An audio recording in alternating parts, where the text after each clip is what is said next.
Hello everyone. तो last video में हम लोगों ने एसएससी सीजीएल 2021 मेंस के लिए मैथ्स की स्ट्रैटेजी को डिस्कस किया था एंड आज हम करने वाले हैं इंग्लिश की स्ट्रैटेजी को डिस्कस। ठीक है, सबसे पहले आपको पता होना चाहिए यार किस टाइप के क्वेश्चन इससे बनते हैं, क्या इसका पैटर्न रहता है। तो अगेन आप प्रीवियस ईयर सेट को अटेम्प्ट करके देख सकते हैं, 200 क्वेश्चन को अटेम्प्ट करके देख सकते हैं एंड आपको मतलब आइडिया लग जाएगा कि किस टाइप के क्वेश्चन बनते हैं। तो वहां आप देखेंगे ना, जैसे 3 कैटेगरीज में क्वेश्चन पूछे जाते हैं, grammar, vocab and reading comprehension. तो इस बार क्या होता है, आपका सबसे ज्यादा मेन फोकस होता है ग्रामर एंड रीडिंग कॉम्प्रीहेंशन पे। वोकैब में उतना ज्यादा फोकस नहीं होता है, ऑल्दो इसमें 30 से 40 क्वेश्चन फिर भी बनते हैं, तो उसके लिए हमारी अच्छी खासी प्रैक्टिस लगती है, वो मैं आपको बताता हूँ कैसे। तो ग्रामर के लिए ना सबसे पहले आपको क्या करना है, जैसे आपका इंग्लिश बैकग्राउंड रहा है तो आपको बहुत ज़्यादा दिक्कत आएगी नहीं। जैसे मैंने आपको बताया करीब ना आपका 90 क्वेश्चन आपसे ग्रामर में पूछे जाते हैं। तो उन 90 क्वेश्चन में ना अगर आपका बैकग्राउंड इंग्लिश का रहा है, बहुत ज़्यादा आपको प्रॉब्लम नहीं है, तो आप 75 क्वेश्चन तक अटेम्प्ट कर सकते हैं। ठीक है, इतना आप कर सकते हैं। लेकिन अगर आपका हिंदी का बैकग्राउंड है, मे बी आप इतने क्वेश्चन अटेम्प्ट ना कर पाएं या गलत कर लें, 60-65 तक आप कर सकते हैं फिर भी। ठीक है, तो अब आपको 75 को आपको 85 या 90 तक ले जाना है एंड उस 65 को भी आपको 85 या 90 तक ले जाना है। तो उसी के अकॉर्डिंग आपकी मेहनत डबल हो जाएगी। ठीक है, काफ़ी मेहनत लगती है इतने से मतलब 10 मार्क्स को स्कोर बढ़ाने के लिए आपको काफ़ी मेहनत करनी पड़ती है। मॉक्स में अगर आपका स्कोर 175 आ रहा है ना, तो 175 से आपको 195 में जाने के लिए अपनी मेहनत को मतलब 3 फोल्ड्स करना पड़ जाता है। अगर आप रोज 2 घंटा दे रहे हो तो मे बी आपको 5 घंटा देना पड़ सकता है।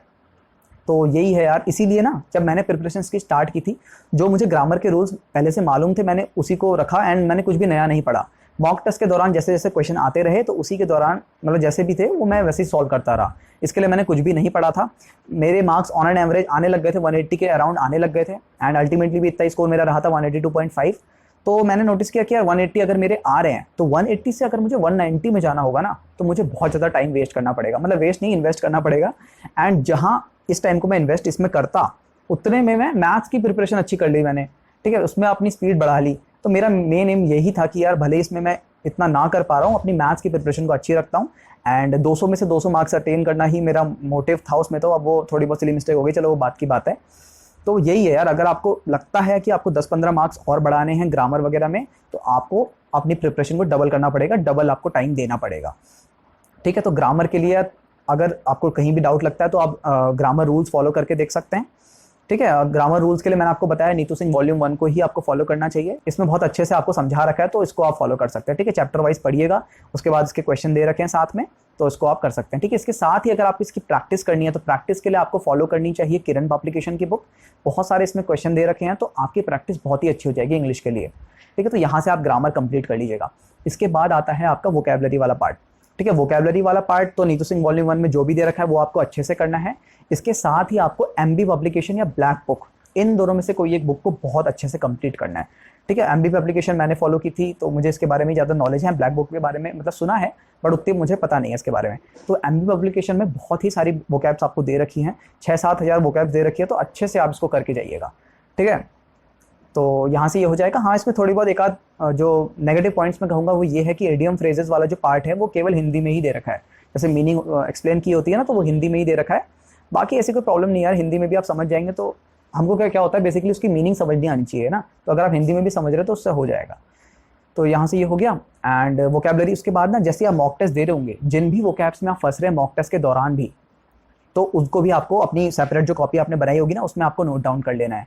ठीक है, इनको तो करना ही करना है, जो भी आप Neetu Singh volume 1 and MB publication या ब्लैक बुक में जो भी आप पढ़ रहे हैं उनको तो नोट डाउन करना ही करना है। साथ ही मॉक टेस्ट में आप जो भी आपको डाउटफुल वोकैब्स लग रही हैं उनको भी आपको नोट डाउन कर लेना है। जैसे कोई पर्टिकुलर क्वेश्चन आप देखेंगे मॉक टेस्ट में, उसके 4 ऑप्शन दिखेंगे। ठीक है, आपको आंसर तो पता है इसका क्या है, लेकिन बाकी ऑप्शंस की मीनिंग आपको नहीं पता है, तो जिन जिन की भी मीनिंग आपको नहीं पता है उन सबको आपको नोट डाउन करना है। ठीक है, अगर आपने पहले ऑलरेडी कर रखा है तो दोबारा करने की जरूरत नहीं है, इसीलिए आपका रिवीजन भी काफ़ी इंपॉर्टेंट हो जाता है। आपको अच्छे से इन सारे को रिवाइज करना है, क्योंकि इतना सारा बल्क बन जाता है ना तो वो रिवाइज नहीं हो पाता है। तो रोज आपको आधा घंटा रिवीजन के लिए निकालना ही पड़ेगा, रोज आधा घंटा। आप उसमें आप पुराना भी रिवाइज कर सकते हैं, जो आपने पहले पढ़ा है वो भी पढ़ सकते हैं, मतलब एक दिन पहले करा है वो भी रिवाइज कर सकते हैं एंड बाकी भी आप रिवाइज कर सकते हैं, जैसे मतलब वीकली बेसिस पे या मंथली बेसिस पे, इस तरीके से आप रिवाइज करके जा सकते हैं। तो ये डेफिनेटली आपको आधे से 1 घंटा वोकैबुलरी के लिए, 1 घंटा नहीं ज़्यादा ही निकालना पड़ेगा, आधा घंटा तो आपका रिवीजन के लिए होगा, तो करीब 1 घंटे का टाइम और वोकैबुलरी नई वोकैब्स पढ़ने के लिए, तो करीब 1 से 1.5 घंटा आपका वोकैबुलरी के लिए आपको डेफिनेटली निकालना पड़ेगा। वोकैबुलरी का बहुत ही ज़्यादा इंपॉर्टेंस है, जैसे मैंने आपको बताया इतने कम इसका वेटेज है, 30 to 40 ही मतलब क्वेश्चंस आते हैं आउट ऑफ 200। लेकिन सबसे ज़्यादा प्रॉब्लम इसी में आती है क्योंकि क्योंकि याद नहीं रहती ना, बहुत सारे लोगों को ग्रामर में वो कर सकते हैं, रीडिंग कॉम्प्रिहेंशन फिर भी कर सकते हैं, वोकैबुलरी में क्या है, आता है तो आता है, नहीं आता तो नहीं आता है। तो इसीलिए वोकैबुलरी में आपको लगभग 50% टाइम अपना इन्वेस्ट करना पड़ता है। जो भी आपका पढ़ने वाला टाइम है ना, grammar, vocab and reading comprehension का सारा पढ़ने वाला टाइम, उसका 50% आपको वोकैबुलरी में ही इन्वेस्ट करना पड़ता है। तो यहाँ से आप वोकैबुलरी को अच्छे से कंप्लीट कर लीजिएगा। इसके बाद थर्ड आता है आपका रीडिंग कॉम्प्रिहेंशन। तो जैसे मैं पहले भी बताता हुआ आ रहा हूँ, प्रीलिम्स के लिए पर्टिकुलरली आपको बहुत ज़्यादा पढ़ने की ज़रूरत नहीं है, लेकिन मेंस के लिए आपको बहुत ही अच्छे से रीडिंग कॉम्प्रिहेंशन को कंप्लीट करना है। 75 क्वेश्चंस आते हैं आउट ऑफ 200 रीडिंग कॉम्प्रिहेंशन में मेंस के एग्जाम में, ठीक है, जिसमें कि ऑब्वियसली सारा पैसेज, क्लोज टेस्ट एंड आपका क्या होता है वो PQRS, पैराजम्बल, तो ये सारे क्वेश्चन इंक्लूड करके आपका 75 क्वेश्चंस बनते हैं। एंड जब आप मॉक टेस्ट देंगे ना, तो आप बाकी चीज़ें कर लेंगे, ग्रामर एंड वोकैब में आपको प्रॉब्लम नहीं आएगी। जब आप इतने लंबे लंबे पैसेजेस पढ़ेंगे तो आपका मतलब दिमाग खराब हो जाएगा, नींद आने लग जाती है स्टार्टिंग में, ठीक है। तो पैसेजेस के लिए आपका एक रीडिंग हैबिट बननी जरूरी है। तो रीडिंग के लिए डेफिनेटली आप न्यूज़पेपर फॉलो कर सकते हैं, या बुक्स वगैरह पढ़ सकते हैं, नॉवेल्स पढ़ सकते हैं, ई बुक्स इंटरनेट के माध्यम से पढ़ सकते हैं, कुछ भी आप कीजिए, आपको पढ़ना है। रोज का आपको एटलीस्ट 20 मिनट निकालना है पढ़ने के लिए, ठीक है। रीडिंग कॉम्प्रिहेंशन को लाइटली नहीं लेना है। अब जैसे आपके पास 2.5 महीने का टाइम रह गया अराउंड, ठीक है, एग्जाम हो ही जाएगा आपका, तो इस टाइम पे यार आपको ज़्यादा से ज़्यादा रोज पढ़ाई मतलब रीडिंग कॉम्प्रिहेंशन पे ध्यान देना है। इसको हम लाइटली नहीं ले सकते हैं, ठीक है। तो आप कुछ भी चीज़ पढ़ सकते हैं, बुक्स पढ़ सकते हैं। आप देखिए मेरे टाइम पे क्या था, मैंने मतलब बुक्स वगैरह में कोई ना कोई पढ़ता रहता था, नॉवेल्स वगैरह पढ़ता रहता था, न्यूज़पेपर तो नहीं पढ़ता था मैं, उसका कोई फ़ायदा भी नहीं था क्योंकि जीएस वगैरह पढ़नी नहीं आए, नॉर्मली बोर ही हो जाते हैं। तो बुक्स वगैरह कहानी पढ़ सकते हैं, स्टोरी बुक पढ़ सकते हैं, बाकी नॉन फिक्शन पढ़ सकते हैं, कुछ भी आप पढ़ सकते हैं, ठीक है। इस तरीके से आप पढ़िए। एंड एक टाइम पे तो क्या था कि मेरी बुक्स जब कलेक्शन मेरा कंप्लीट हो गया था, तो मैंने पुरानी कोई 10th की बुक पढ़ी थी, वो मैं पढ़ने लग गया था। एंड एक इंटरेस्टिंग सा किस्सा आपको बताता हूँ। उस बुक में एक पैसेज था, मतलब एक चैप्टर था, वो चैप्टर मैंने पढ़ा, मतलब पूरी बुक पढ़ ली थी 2 दिन के आसपास। तो उसका एक पैसेज था, वो पैसेज डिट्टो एग्जाम में मेरी शिफ्ट में आया था, ठीक है। तो ये भी काफ़ी इंटरेस्टिंग सा है, मतलब वैसे नहीं भी आता तो अब भी मैं कर ही लेता, बट बता रहा हूँ कि ऐसा भी हो जाता है कई बार, सेम पैसेज पूछा गया था डिट्टो, ठीक है। तो रीडिंग तो यार आपको अच्छे से करनी है, तभी आप ना एग्जाम के टाइम पे मतलब स्क्रीन के सामने बैठ पाएंगे उतनी देर। उतने लंबे लंबे पैसेज थे, कई बार वो 5-5 मार्क्स के आते हैं। इस बार क्या हुआ है, इस बार मेंस के एग्जाम में मतलब आपका इतने लंबे लंबे पैसेजेस हैं एंड केवल उसमें 5 क्वेश्चन है, मतलब 5 मार्क्स वाले वो है पैसेजेस, उससे छोटा 10 मार्क्स वाला पैसेज था, ऐसा भी हो रखा है।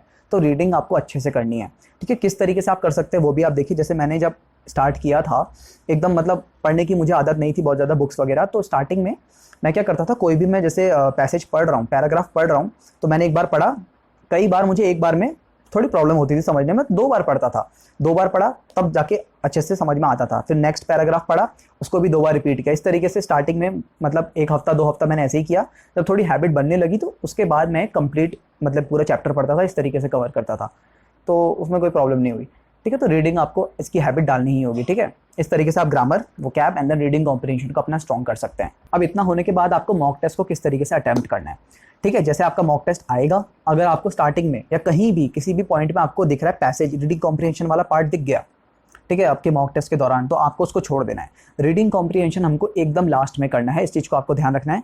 मतलब 200 क्वेश्चन आते हैं, उसमें से 75 क्वेश्चन आपकी रीडिंग कॉम्प्रिहेंशन के रहेंगे, तो उन क्वेश्चन को जैसे भी आएंगे उनको आइडेंटिफाई करके आपको लास्ट के लिए छोड़ देना है। उसके अलावा ग्रामर या फिर वोकैबुलरी का जो भी क्वेश्चन दिख रहा है उसको आपको साथ साथ करते रहना है। तो 125 क्वेश्चन जो है ना, वो आपके ग्रामर एंड वोकैबुलरी के रहने वाले हैं। तो इन 125 क्वेश्चन को आपको अराउंड 45 मिनट 40 मिनट के अंदर कंप्लीट कर लेना है। अब जो 75 आपके जो क्वेश्चन रह गए रीडिंग कॉम्प्रिहेंशन वाले, उसके लिए अराउंड 75 मिनट का टाइम एटलीस्ट आपके पास रहना चाहिए, इससे ज़्यादा ही रहना चाहिए इनफैक्ट, ठीक है। तो 125 क्वेश्चन जो ग्रामर एंड वोकैब के, वो करीब 40 से 45 मिनट के अंदर आपके हो जाने चाहिए। एंड ये बहुत आराम से हो भी जाते हैं, कई बार ये 30-35 मिनट के अंदर भी हो जाते हैं। जब आपकी प्रैक्टिस अच्छी हो जाएगी तो आप देखेंगे आप आराम से इसको कर पाएंगे, ठीक है। तो सारे आपने कर लिए 125 क्वेश्चन, जो भी जितने भी आपको आते हैं ऑब्वियसली उनमें से।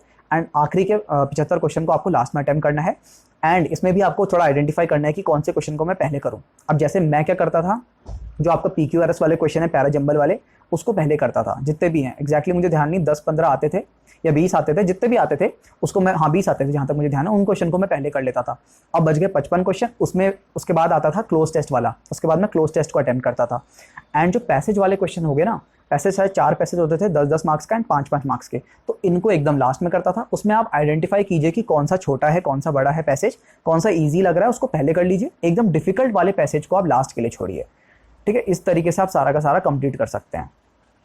तो आई होप यार ये चीज़ तो आपको कोई प्रॉब्लम नहीं होगी, इस तरीके से आप कर सकते हैं। उसके बाद लास्ट में आइएगा, जो भी क्वेश्चन में आप फंस रहे थे उनको आप शुरू से अटेम्प्ट कीजिए, मतलब जो भी आप क्वेश्चन आपने छोड़ रखे हैं, ठीक है। इस तरीके से आप इसको कंप्लीट कर सकते हैं। इसके बाद जब एनालिसिस की बात आएगी ना, तो यार ग्रामर में आप जहाँ भी अटक रहे हैं मतलब उसको सेव कर लीजिए एंड टाइम टू टाइम उसको देखते रहिए। कई क्वेश्चन ऐसे होते हैं ग्रामर में एंड वोकैबलरी में भी जो आपको डायरेक्टली एग्जाम में देखने को मिल जाएंगे, ऐसा भी हुआ है, ठीक है। मेरे साथ ही खुद हुआ है, बहुत सारे क्वेश्चन ऐसे डायरेक्टली आ रखे हैं तो उनमें मतलब प्रॉब्लम नहीं हुई, डायरेक्टली मुझे पता था इसका आंसर ये है तो मैंने मार्क कर लिया और आगे बढ़ गया था। तो ऐसा हो रखा है ग्रामर एंड इसमें आपको नोट डाउन नहीं करना ऑब्वियसली। हाँ, वोकैबलरी में आपको डेफिनेटली जो भी आपको नहीं आता है वो नोट डाउन करना है, लेकिन ग्रामर का आप नोट डाउन मत कीजिएगा। कितना नोट डाउन करेंगे यार, इतने सारे मॉक टेस्ट होते हैं, तो उसको आप सेव करिए एंड एग्जाम से पहले उनको प्रॉपर टाइम टू टाइम देखते हुए जाइएगा। तो इस तरीके से आप इसको कंप्लीट कर सकते हैं, इसके मॉक टेस्ट का एनालिसिस अच्छे से कर सकते हैं। एंड बस यही है यार। बाकी रीडिंग कॉम्प्रिहेंशन को आपको अच्छा खासा टाइम देना पड़ेगा, रोज का 20 मिनट 25 मिनट तो रोज देना ही पड़ेगा। कुछ भी आप पढ़ सकते हैं जैसे मैंने आपको बता ही दिया। तो इस तरीके से आप इंग्लिश के लिए पढ़ सकते हैं मेंस के लिए। तो बस यार यही था इस वीडियो में। Thanks for watching. जय हिंद।